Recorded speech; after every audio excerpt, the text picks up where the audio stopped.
Assalamualaikum warahmatullahi wabarakatuh. Halo semuanya, kenalin nama aku Nadine Rahma Junaidi. Aku dari Prodi Manajemen Fakultas Ekonomi dan Bisnis. Nah, di sini aku mau ngejelasin materi hukum bisnis yang diampu oleh Ibu Mira Febriani, SHMKN. Di sini aku bakal ngejelasin satu materi, yaitu tentang PKPU. PKPU sendiri sering disebut-sebut di berita bisnis, yaitu contohnya seperti pada saat satu perusahaan mengalami kesulitan untuk bayar utangnya. Jadi, apa sih PKPU itu? Nah, di sini aku bakal ngejelasinnya. Yang pertama itu ada pengertian dan kepanjangan PKPU. Kepanjangan PKPU sendiri adalah penundaan kewajiban pembayaran utang. Sederhananya, PKPU ini adalah mekanisme hukum yang memberikan kesempatan kepada debitur atau orang yang berhutang untuk menunda pembayaran hutangnya kepada kreditur mereka pada waktu yang ditentukan. Tujuannya sendiri bukan untuk lari dari hutangnya, tapi ini untuk membantu perusahaan yang sedang mengalami kesulitan keuangan, membantu mereka agar mereka bisa mengatur jadwal pembayaran kepada krediturnya. Dengan adanya PKPU, perusahaan yang kesulitan keuangan, mereka masih bisa memperbaiki kondisi keuangan mereka dan mereka bisa melanjutkan usahanya tanpa dinyatakan pailit atau bangkrut. Jadi diibaratkan PKPU ini seperti jeda bagi perusahaan yang sedang mengalami kesulitan keuangan agar mereka bisa menata kembali keuangannya sebelum benar-benar jatuh ke jurang kepailitan. Nah, yang kedua, aku bakal ngebahas apa sih hukum dari PKPU ini. PKPU ini diatur secara resmi dalam Undang-Undang Nomor 37 Tahun 2004 tentang kepailitan dan penundaan kewajiban pembayaran utang. Dalam undang-undang ini, peraturan PKPU terdapat di bab 3, tepatnya pada pasal 222 sampai pasal 294. Beberapa poin penting dalam dasar hukum ini. Yang pertama, pasal 222 ayat 1 yang berisi menyatakan bahwa debitur yang tidak dapat atau memperkirakan tidak akan bisa membayar utangnya saat sudah jatuh tempo, mereka dapat memohon penundaan kewajiban pembayaran utang. Artinya, baik pihak berutang maupun pihak yang berpiutang memiliki hak untuk mengajukan PKPU.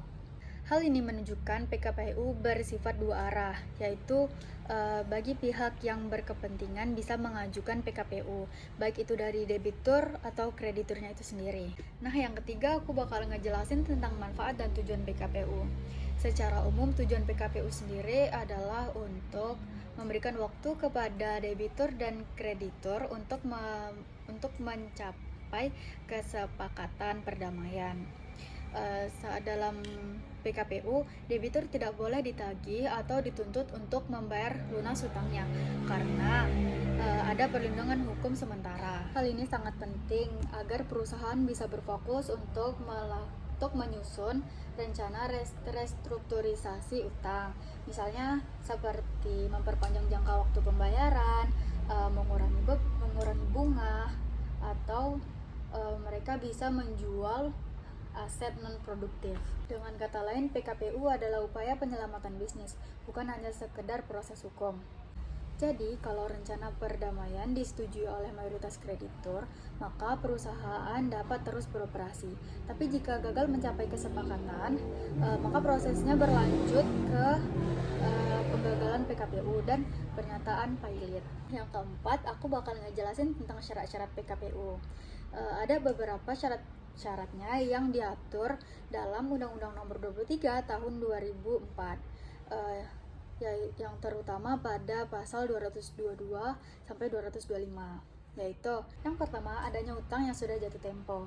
Artinya debitur yang sudah memiliki kewajiban untuk pembayaran tapi mereka belum bisa untuk membayarnya. Utang ini bisa berupa uang, barang atau jasa.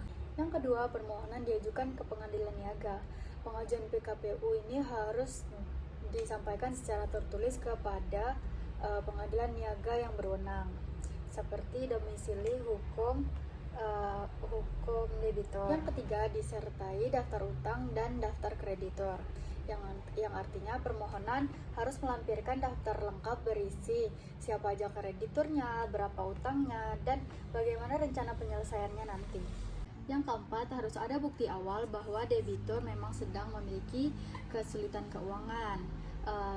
Bukti ini bisa berupa laporan keuangan, surat tagihan, atau dokumen-dokumen yang menunjukkan bahwa perusahaan sedang mengalami kesulitan keuangan. Setelah permohonan diajukan, pengadilan akan memutuskan apakah permohonan dapat diterima atau tidak. Jika diterima, maka akan diutus seorang hakim pengawas dan pengurus PKPU untuk membantu negosiasi antara debitur dan kreditor. Dan yang terakhir ada kesimpulan. Kesimpulannya yaitu PKPU atau penundaan kewajiban pembayaran utang adalah mekanisme hukum yang memberikan kesempatan bagi debitur untuk memperbaiki keuangannya sebelum dinyatakan pailit. Dasar hukumnya sendiri ada Undang-Undang Nomor 37 Tahun 2004, dan pengajuannya bisa dilakukan oleh debitur maupun kreditor itu sendiri. Ya, selanjutnya ada syaratnya meliputi ada utang yang telah jatuh tempo dan permohonan resmi ke pengadilan niaga. Dengan PKPU, hukum memberikan ruang untuk solusi damai dan adil, sehingga tidak semua masalah keuangan harus berakhir dengan kebangkrutan. PKPU menjadi jembatan antara tanggung jawab bisnis dan perlindungan hukum demi terciptanya keadilan bagi semua pihak. Sekian penjelasan video saya. Jika ada kurang atau salah pengucapan kata, saya mohon maaf. Saya akhiri. Assalamualaikum warahmatullahi wabarakatuh.